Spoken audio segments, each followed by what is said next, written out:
Om Namo Bhagavate Vasudevaya. Om Namo Bhagavate Vasudevaya. Janmadyasya yato niviyat itaratas chartesu avigyaswarat. Janmadyasya yatam vayaritaratas chate svavigyasvara. Tene Brahma Hridaya Adhikavaye Muyanti Yatsurayaha. Tene Brahma Rudaya Adhikavaye Mojanti Jasuraya. Tejo Varimidam Yata Vinimayo Yatra Trisargomisha. Tejo Varimidam Yata Vinimayo Yatra Trisargomisha. Damna Srena Sada Nirasta Kuhakam Satyam Param Dimahi. Dhamna Svena Sada Nirasta Kuhakam Satyam Param Dhimahi. O my Lord, Shri Krishna, son of Vasudeva. O my Lord Shri Krishna, son of Vasudeva. O all-pervading personality of Godhead. O all-pervading personality of Godhead. I offer my respectful obeisances unto you.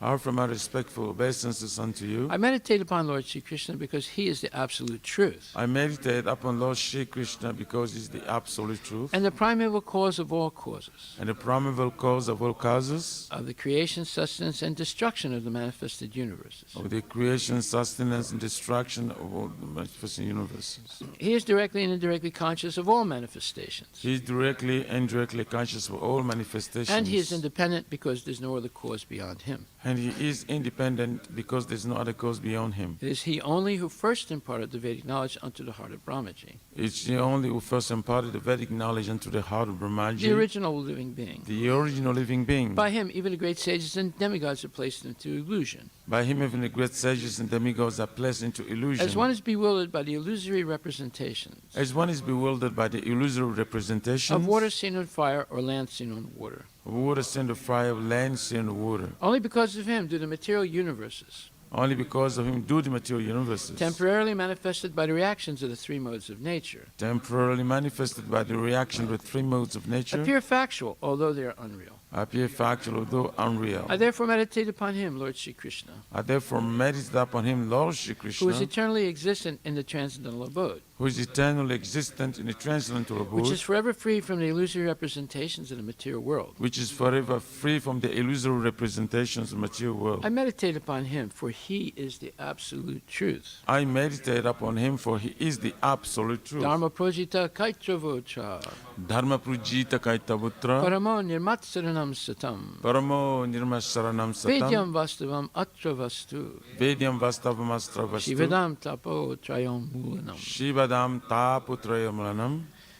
Srimad Bhagavate Mahamuni Krite. Srimad Bhagavate Mahamuni Krite. Kim va purir Ishwaraha. Kim va purir Ishwaraha. Sadyo hridi avarudyate tra. Sadyo hridi avarudyate tra. Kriti bihi sususubhistakshanat. Kriti bihi sususubhistakshanat. Completely rejecting all religious activities which are materially motivated. Completely rejecting all religious activities which are material motivated. This Bhagavata Purana propounds the highest truth. This Bhagavad Purana propounds the high truth. Which is understandable by those devotees who are fully pure in heart. Which is understandable by those devotees who are fully pure in heart. The highest truth is reality distinguished from illusion for the welfare of all. The highest truth is the reality distinguished from illusion for the welfare of all. Such truth uproots the threefold miseries. Such truth uproots the threefold miseries. This beautiful Bhagavatam compiled by the great sage Vyasadeva in his maturity. This beautiful Bhagavatam compiled by the great sage Vyasadeva in his maturity is sufficient in itself for God realization. Is sufficient itself for God realization. What is the need of any other scripture? What is the need of the other scripture? As soon as one attentively and submissively hears the message of Bhagavatam. As soon as one attentively and submissively hears the message of Bhagavatam. By this culture of knowledge. By this culture of knowledge. The Supreme Lord is established within his heart.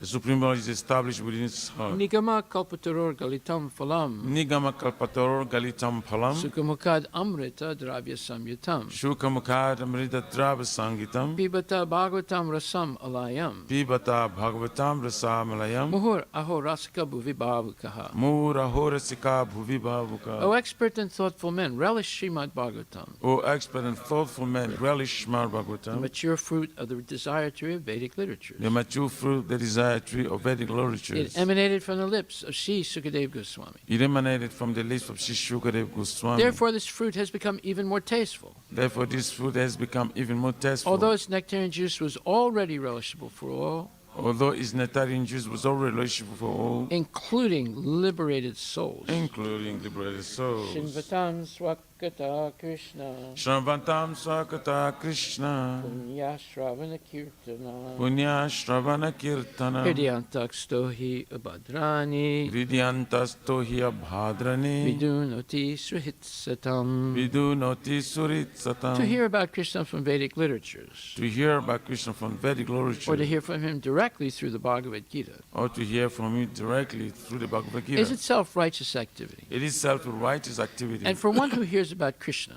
And from who hears about Krishna, Lord Krishna, who is dwelling within everyone's heart, Lord Krishna is dwelling within everyone's heart. acts as a best-wishing friend and purifies the devotee who constantly engages in hearing of him. Acts as best wishing friend and purify his body who constantly engage in hearing from him.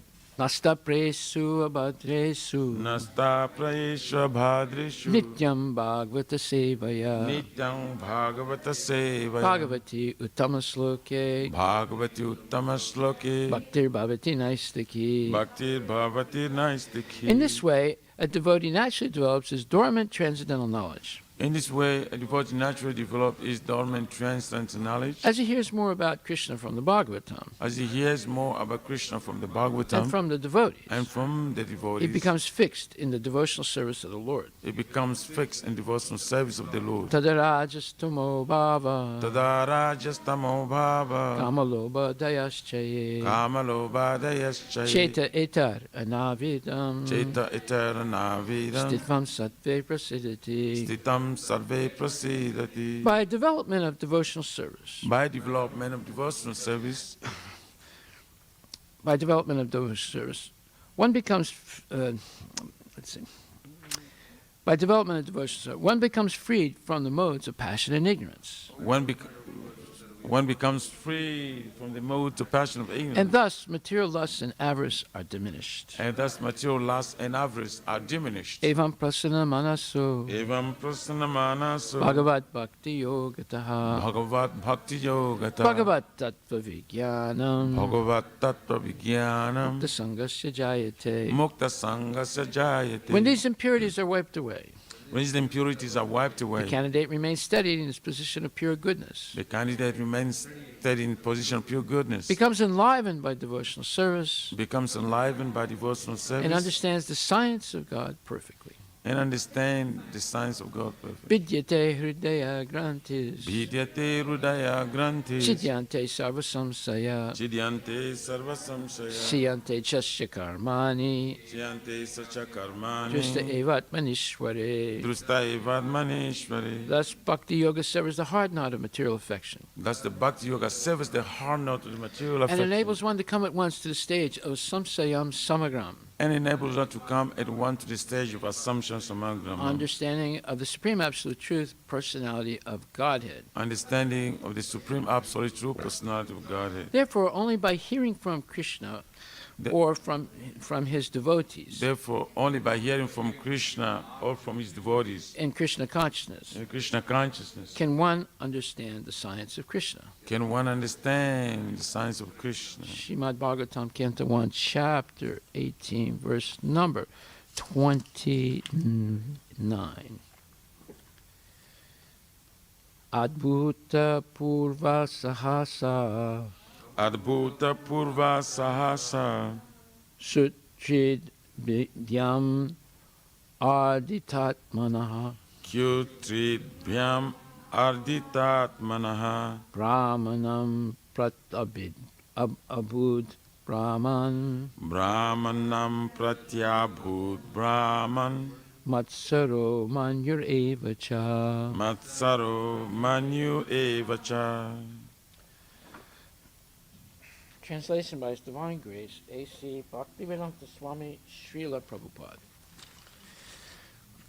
O Brahmanas, the king's anger and envy directed toward the Brahmana sage were unprecedented, being that circumstances had made him hungry and thirsty. Purport by His Divine Grace, A.C. Bhaktivedanta Swami Srila Prabhupada. For a king like Maharaja Parikshit to become angry and envious, especially at a sage and Brahmana, was undoubtedly unprecedented. The king knew well that brahmanas, sages, children, women, and old men are always beyond the jurisdiction of punishment. Similarly, the king, even though he commits a great mistake, is never to be considered a wrongdoer. But in this case, Maharaj Parikshit became angry and envious at the stage due to his thirst and hunger. By the will of the Lord, the king was right to punish his subject for coldly receiving him or neglecting him, but because the culprit was a sage and a brahmana, it was unprecedented.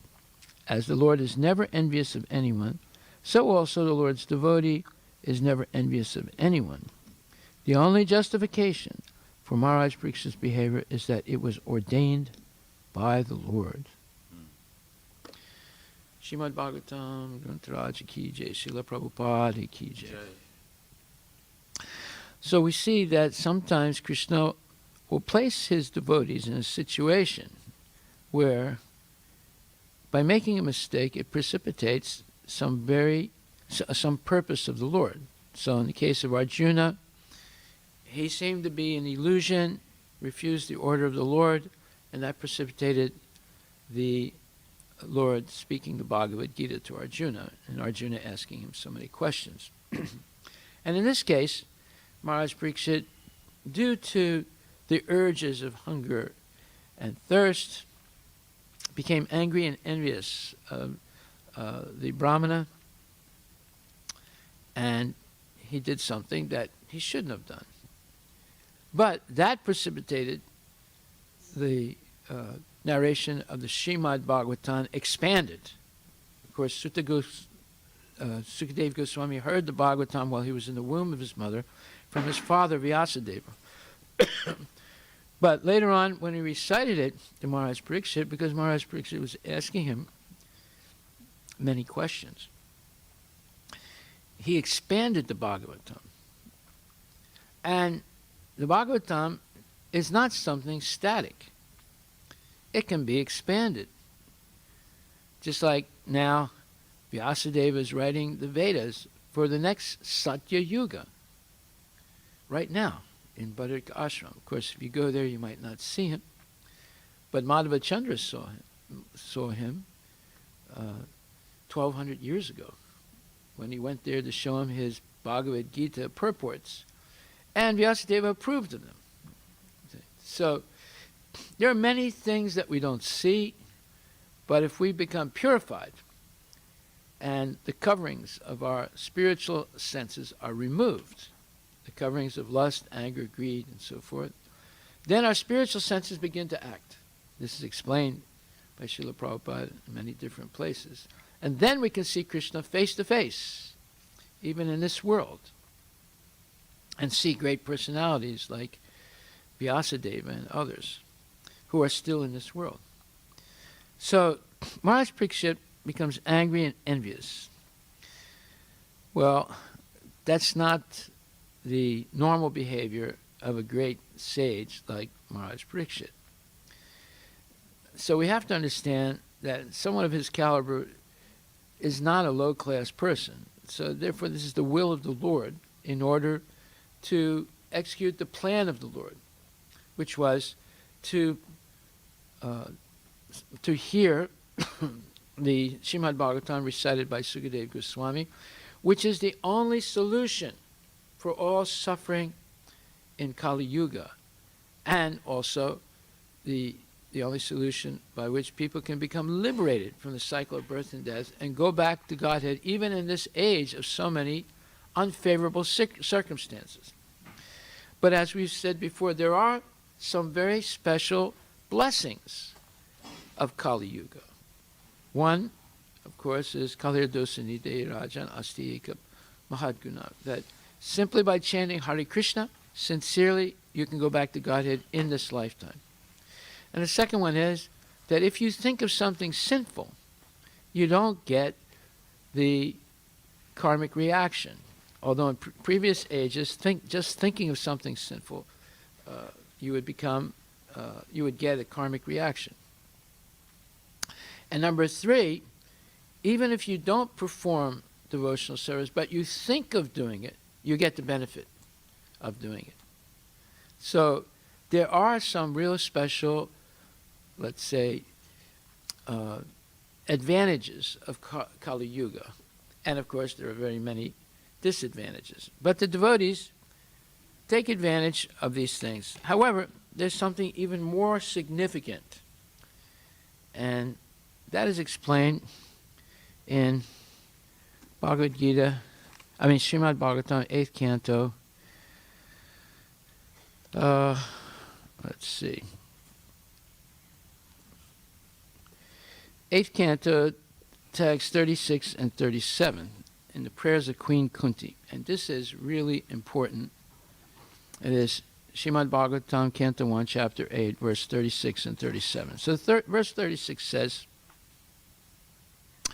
O Krishna, those who continuously hear, chant, and repeat your transcendental activities, or take pleasure in others doing so, certainly see your lotus feet, which alone can stop the repetition of birth and death. So you see, you can actually see Krishna not only in the deity form, but actually see him in the way he presented himself to Arjuna and so forth. It's possible.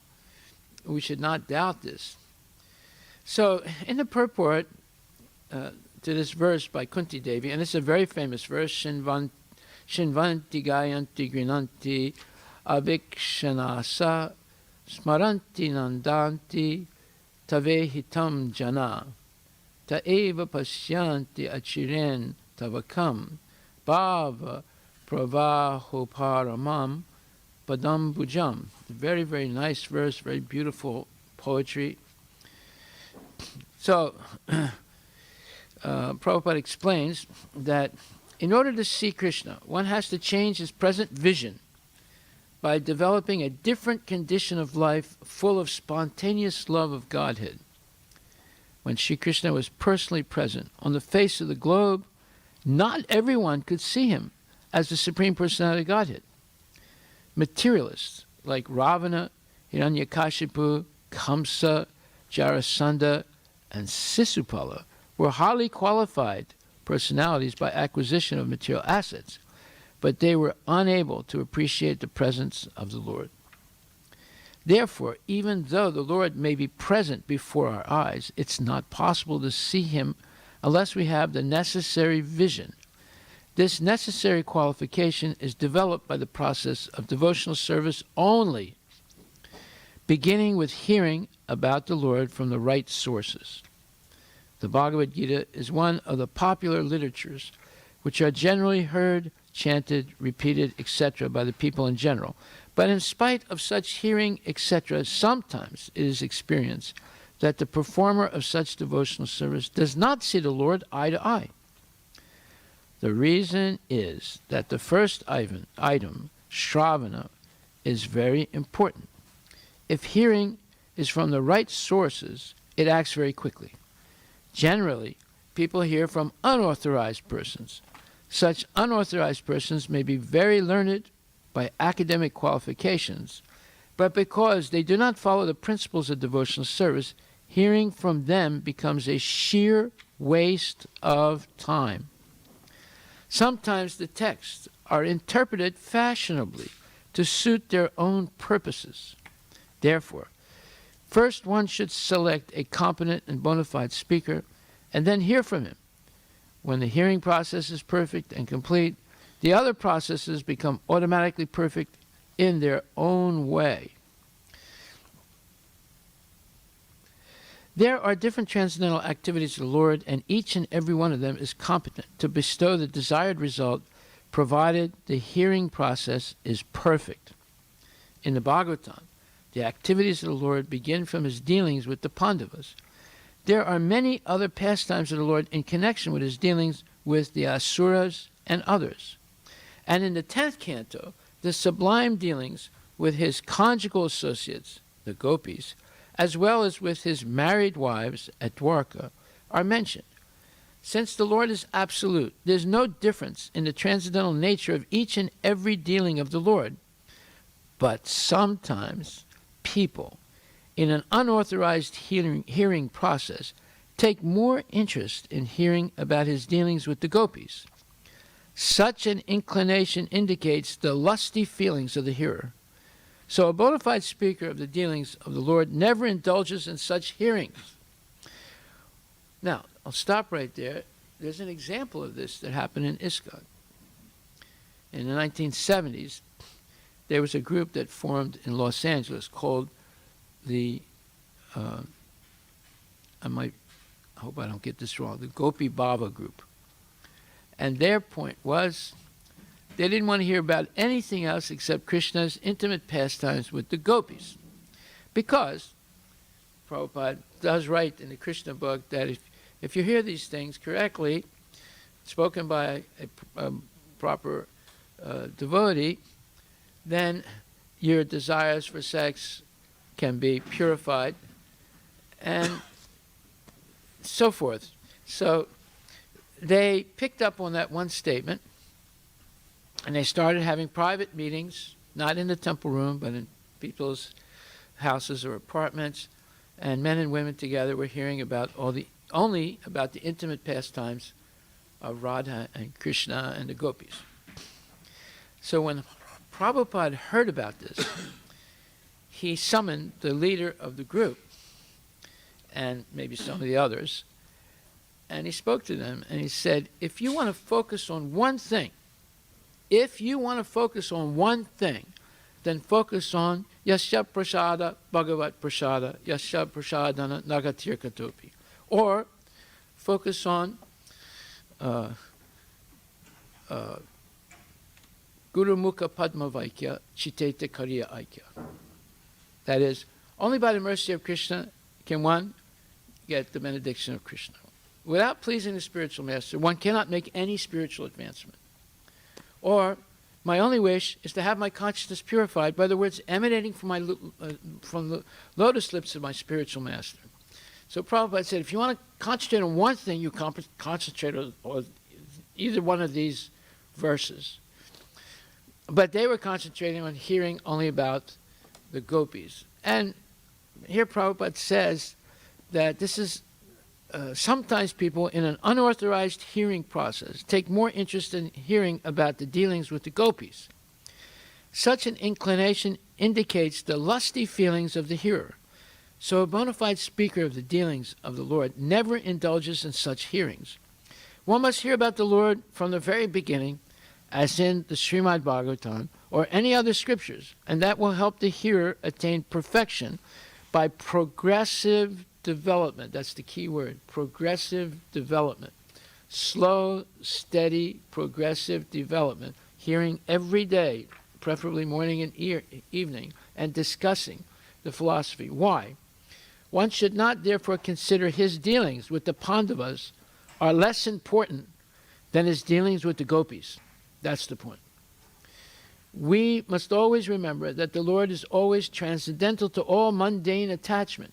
In all the above-mentioned dealings of the Lord, he is the hero in all circumstances, and hearing about him or about his devotees or combatants is conducive to spiritual life. So not only hearing about him and his devotees, but also his combatants, people fighting against him.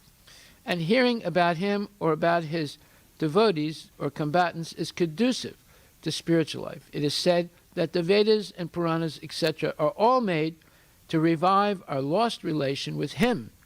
Hearing of all these scriptures is essential.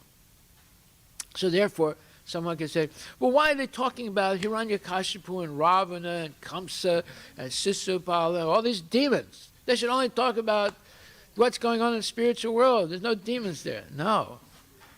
Because you have to know what not to do in order to understand perfectly what to do. You see? If you never learn about what not to do, then you can make many mistakes doing what you should do.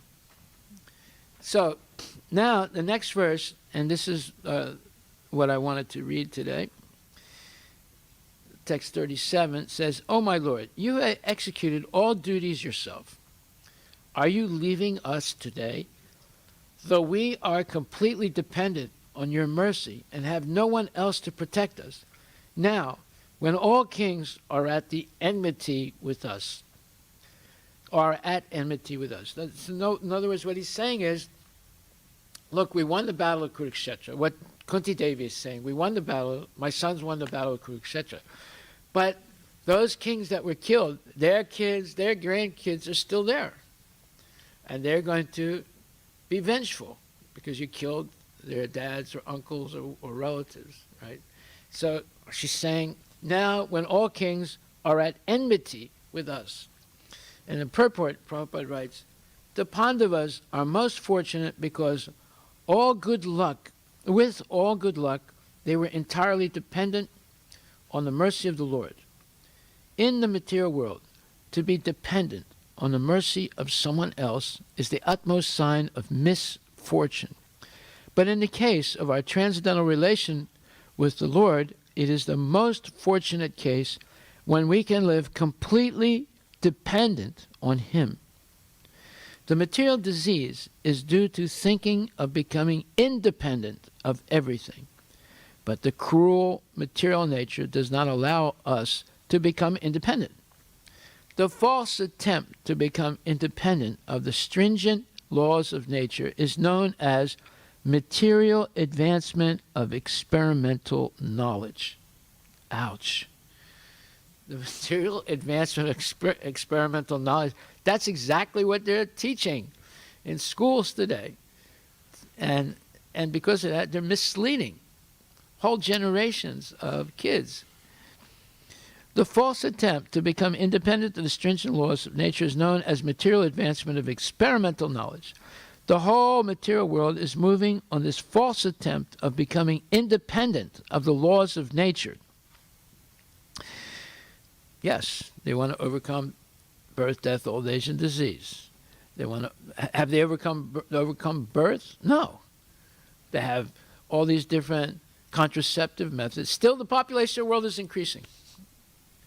Right? It might be decreasing in one country, it's doubling in another country. See? So they can't stop that. And have they stopped that? No. They're saying that more people will die this year in the United States than in previous times. I'm not sure if that's really true, but they're saying that. So you see, birth, death, old age, disease. Have they stopped old age? They haven't stopped old age. Nancy Pelosi is an old lady. She's in her 80s, right? But when she gets her shots of Botox, she looks like she's like 50, 60 years old. See? So it's all phony stuff. It's all nonsense. So, therefore, the whole material world is moving on the false attempt of becoming independent of the laws of nature. Beginning from Ravana, who wanted to prepare a direct staircase to the planets of heaven, down to the present age, they are trying to overcome the laws of nature. They are trying now to approach distant planetary systems by electronic mechanical power. But the highest goal of human civilization is to work hard under the guidance of the Lord and become completely dependent on Him. So this is what we should listen and meditate on today. But the highest goal of human civilization is to work hard under the guidance of the Lord and become completely dependent on Him. The highest achievement of perfect civilization is to work with valor, that means courage, but at the same time depend completely on the Lord. Not only valor means not only courage, but also it means you're in the mode of goodness, let's say. The Pandavas were the ideal executors of this standard of civilization. Undoubtedly, they were completely dependent on the goodwill of Lord Sri Krishna, but they were not idle parasites of the Lord. They were all highly qualified both by personal character and by physical activities. Still, they always looked for the mercy of the Lord because they knew that every living being is dependent by constitutional position. That is, we can't escape it. That's by constitution. That's who we are, to be dependent on the Lord. The perfection of life is, therefore, to become dependent on the will of the Lord. Just see how many times he's repeating this, the will of the Lord, right? Instead of becoming falsely independent in the material world. Those who try to become falsely independent of the Lord are called anatta, or without any guardian. Whereas those who are completely dependent on the will of the Lord are called sanatta, or those having someone to protect them. Therefore, we must try to be sanatta, so that we can always be protected from the unfavorable condition of material existence. By the diluting power of the external material nature, we forget that the material condition of life is the most undesirable perplexity. By the diluting power of the external material nature, we forget that the material condition of life is most desirable perplexity. The Bhagavad Gita therefore directs us, 7:19, that after many, many births, one fortunate person becomes aware of the fact that Vasudeva, or Krishna, is all in all, and that the best way of leading one's life is to surrender unto him completely. This is the sign of a Mahatma. All the members of the Pandava family were Mahatmas in household life. Maharaj Yudhisthira was the head of these Mahatmas, and Queen Kunti was the mother. The lessons of the Bhagavad Gita and all the Puranas, specifically the Bhagavata Purana, are therefore inevitably connected with the history of the Pandava Mahatmas. For them, separation from the Lord was just like the separation of a fish from water. Srimati Kunti Devi therefore felt such separation like a thunderbolt, and the whole prayer of the queen is to try to persuade the Lord to stay with them. After the Battle of Kurukshetra, although the inimical kings were killed, their sons and grandsons were still there to deal with the Pandavas. It is not only the Pandavas who were put into the condition of enmity, but all of us are always in such a condition, and the best way of living is to become completely dependent on the will of the Lord, and thereby overcome all difficulties of material existence. So how many times did he say that? Dependent on the will of the Lord. At least 7, 8 times. You can see how it's important. And in one place he said, dependent on the goodwill of the Lord.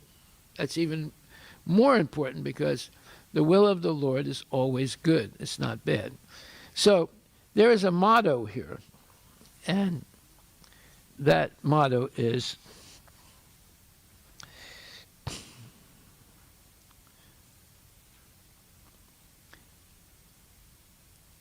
the perfection of life is therefore to become dependent on the will of the Lord instead of becoming falsely independent in the material world. That is the motto that we should meditate on every day.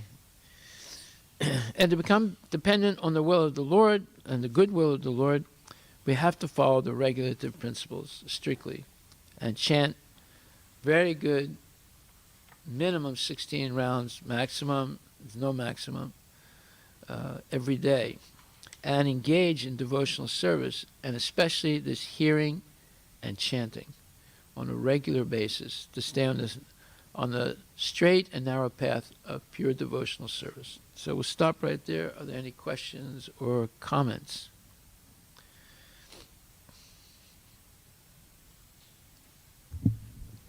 Yes, well, it's a kind of a bit of like a comment It's about okay. what happened to Parikshit Maharaj.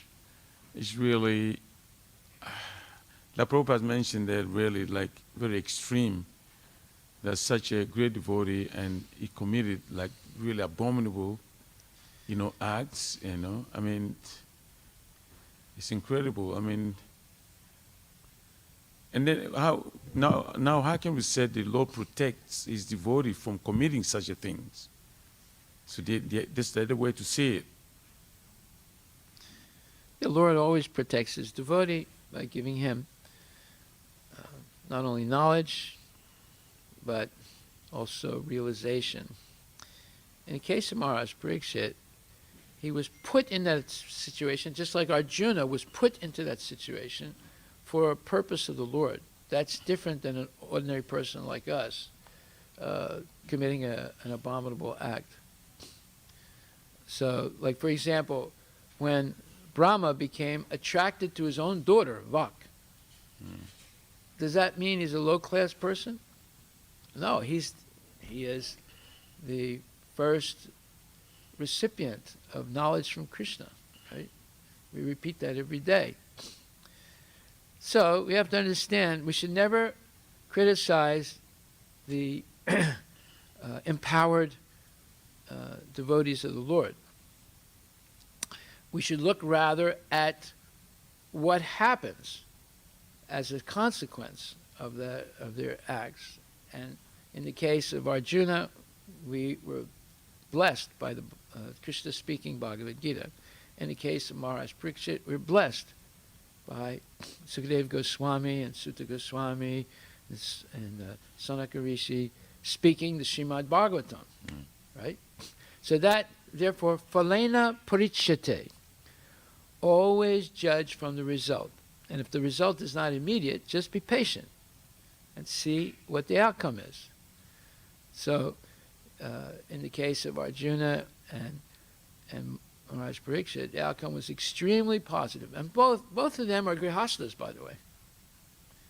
And the whole family of the Pandavas, they were all grihastas, but they all attained the position of Mahatmas. Right? Why? Because they always depended on the will of the Lord. They never acted independently. Although sometimes they wanted to, but they didn't. Okay? So these are big lessons that we have to learn. And if we learn them, then we can stay for our whole life in Krishna consciousness and either take birth again to preach or go back to Godhead. Either way, it doesn't matter, because Krishna consciousness is the same in the material world as it is in the spiritual world. It's all transcendental. So could we assume, or could we say that in general it's not good to criticize if somebody has committed wrong? We know it's not up to us to judge. Could you say that? That's not right. No, that's a Christian saying. Judge not that you be not judged. No, you have to judge, especially if you're a leader, because you have to protect the people that you are leading. However, if a person, even if they commit some abominable act, are willing to be rectified by continuing in devotional service, like, for example, I know someone who murdered someone. He's a devotee, and he murdered another devotee. So he was rightfully convicted of murder, and he has a life sentence in jail. But in jail, he's chanting 16 or plus rounds every day and following the rules and regulations, because he's in jail, right? And he's a devotee. Now, should we let him out of jail because he's chanting 16 rounds? No. Why should you let him? He killed someone. The more he suffers in this world, the less he'll suffer in the next lifetime. But he should be given all credit of being a devotee because he's strictly following. So we shouldn't criticize him. Rather, we should look at him as an example. See? But if a person commits some abominable acts and repents, and then does it again, and again repents, and then does it again, and again repents, then there shouldn't be any more, giving them chance, because he's a rascal. But if he commits an abominable act, accepts the punishment, and strictly follows Krishna consciousness, such a person should not be criticized. But they might not let him out of jail. But what's the difference? Whether you chant 16 rounds and follow the rules and regulations in jail, we're all in jail anyway. We're in the jail of the material body right now. So we're all in jail. No one is actually independent. And where forgiveness should be applied?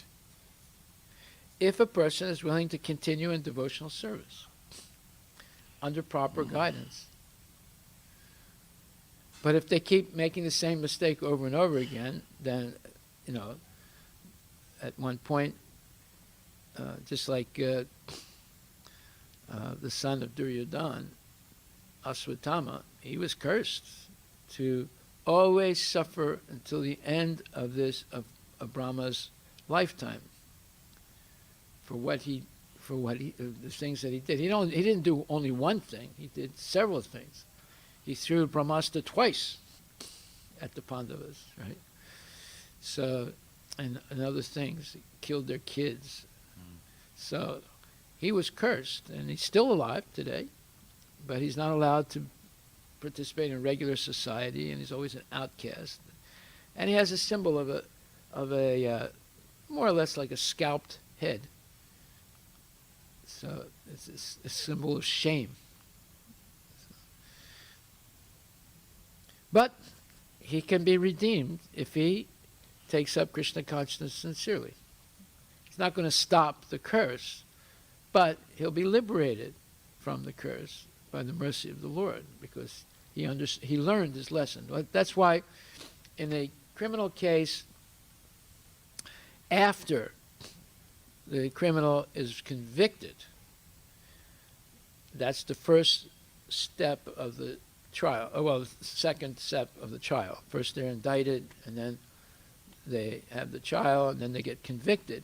But then the third step is they have to hear the relatives of the victim. And then they're given a chance to say something. Like, I'm sorry I did this, I realize now that I did something wrong. Or they said, I would do it again, and you give me a chance, I'll go out and kill somebody else. So they're given a chance to explain that now they've understood what they did wrong, or they can say, I didn't understand anything and I'll do it again, right? So then the judge gives the final verdict. If they say, I'm sorry, I was crazy, I should have never done it, and I'm sincerely sorry, I want to pay, if I can pay reparations to the family, I'll do anything I can. So then, that doesn't mean they're not going to sentence him, but it might be a little bit less severe than if he says, screw you, I'm glad I did it. So the whole purpose of the trial is for the perpetrator to understand that what he or she did was wrong, and that they should be very sorry and repentant, and going to jail is a remedial measure for them. Okay, any other questions or comments? Yeah, in the purport. Somebody else. He said that the Brahmanas, children, women, old men shouldn't be punished, right? It says that, yeah. And we see that the children usually get punished, Well, no, children less than 14 years old. It's in the Bhagavatam also. More than 14, they get punished. They're considered an adult. And Brahmanas normally should not be punished, but if someone is a Dvija Bandhu, an unqualified son of a Brahmana, he's not a Brahmana, so you can punish him, like Asvatthama, because he didn't act like a bona fide Brahmana.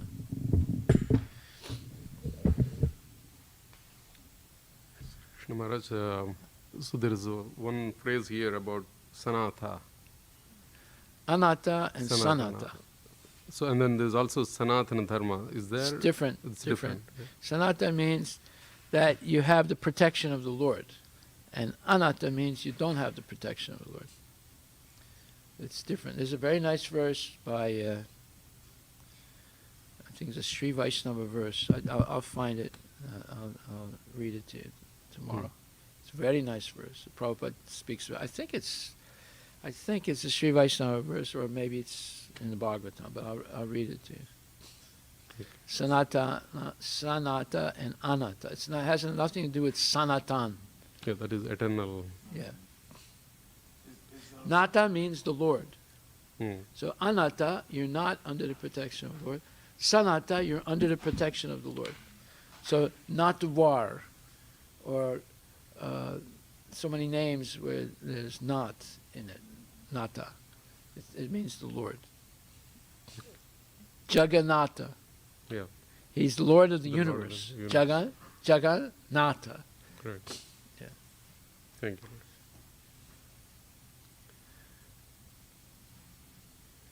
And then I think you Speak were louder talking- into the you- microphone. You were talking about the punishment. I think somewhere else Prabhupada talks about how the punishment by the state is actually a mercy on the perpetrator so that they stop committing more sins.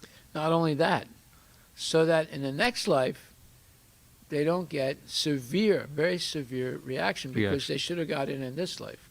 Correct. It's saving them from extremely severe reaction, like Reaction. being born like a worm in a sewer. So the worm in the sewer, all he can eat is stool. So if you Correct. ever open up a septic tank for a septic tank of like I have a septic tank. If you open it up, you'd be shocked what you would see. Hundreds and thousands of worms just moving around and eating stool. They're living entities like us, right? But they have that particular body just to eat stool. They're all living entities. They all have souls. Hmm. So it's a shocking thing to see. And some people take birth like that, in that body.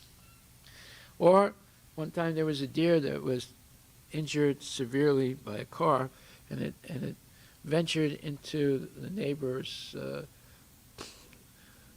treed area, which is right on the other side of the fence that divides us from the neighbor. And then we started smelling this very bad smell. So I went to see what it was. I didn't know it was the deer. I knew that a deer got injured, Hmm. but I didn't know it was a deer. So when I started looking around, I found the deer that was dead. But there is hundreds and thousands of worms eating its flesh. Now, where did they come from?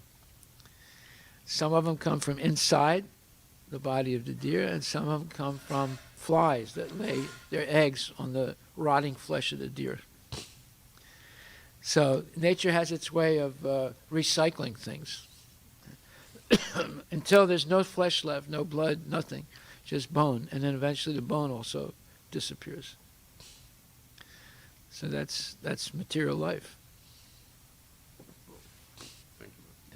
Okay, thank you very much. All glories to Srila Prabhupada Ki Jai.